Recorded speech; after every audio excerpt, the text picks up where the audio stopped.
নমস্কার বন্ধুরা, আজকে যে বিষয় নিয়ে আলোচনা করব সেটা হচ্ছে আমাদের ডেঙ্গু জ্বর।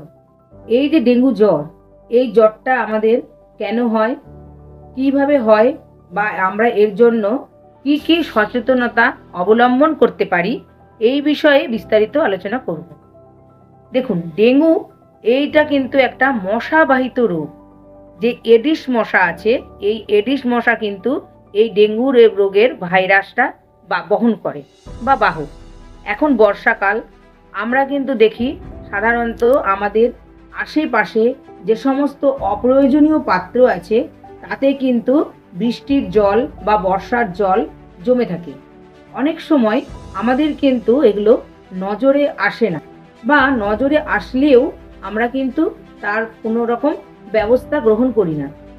একটা কথা মনে রাখতে হবে আমাদেরকে, যে এই যে জল, যে কোনো জল কিন্তু 7 দিনের বেশি রাখা যাবে না। কারণ পরিষ্কার জলেই কিন্তু আমাদের এই ডেঙ্গু মশা বা এডিস মশা, ডেঙ্গু মশা বলতে গেলে এডিস মশা কিন্তু ওইখানে ডিম পাড়ে। ওই ডিম থেকে, ওই লার্ভা থেকে যেই মশা সৃষ্টি, এডিস মশা যখন পূর্ণাঙ্গ মশার সৃষ্টি হয়, তখন যাকে কামড়ায় তার কিন্তু ডেঙ্গু জ্বর হয়। ডেঙ্গু মশা কিন্তু সাধারণত দিনের বেলাতেই বেশি কামড়ায়। আর এই জ্বর যখন হয় তখন কিন্তু রোগী প্রচণ্ড মাথার যন্ত্রণা হয়, গাঁটে গাঁটে পেশিতে যন্ত্রণা হয়, তার গায়ের চামড়ায় লাল লাল কিছু কিছু ফুসকুড়ি দেখা যায়, গা বমি বমি করে। হ্যাঁ, এই সব লক্ষণগুলো কিন্তু আমরা দেখতে পাই।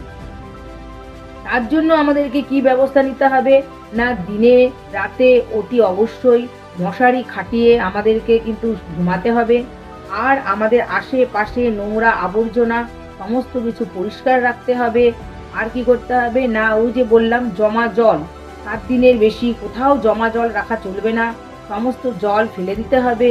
আর যে অপ্রয়োজনীয় কিছু যে পাত্র আছে যেগুলো আমাদের প্রয়োজন নেই, সেসব পাত্রকে আমরা কি করব, উপুড় করে রাখবো, বা ছোটোখাটো যেসব পাত্র সেগুলো আমরা ভেঙে দেবো, যেমন ডাবের খোলা বা এই চায়ের প্লাস্টিকের কাপ, এই সমস্ত পাত্রগুলোকে আমরা নষ্ট করে দেব।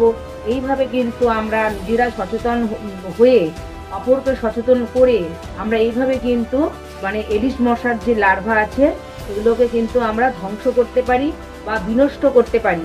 আমরা যদি সচেতন হই তাহলে কিন্তু দেখা যাবে আমাদের অসুখ বিসুখ রোগও অনেক কমে গেছে।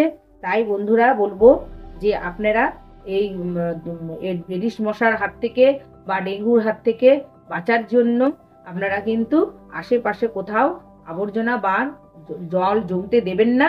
তো আজকে এই পর্যন্ত, দেখা হবে আবার পরের ভিডিওতে অন্য কোনো কিছু আলোচনা নিয়ে।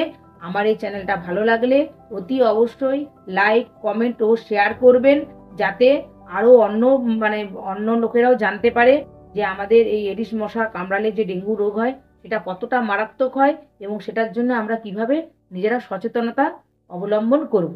তো আজ এই পর্যন্ত।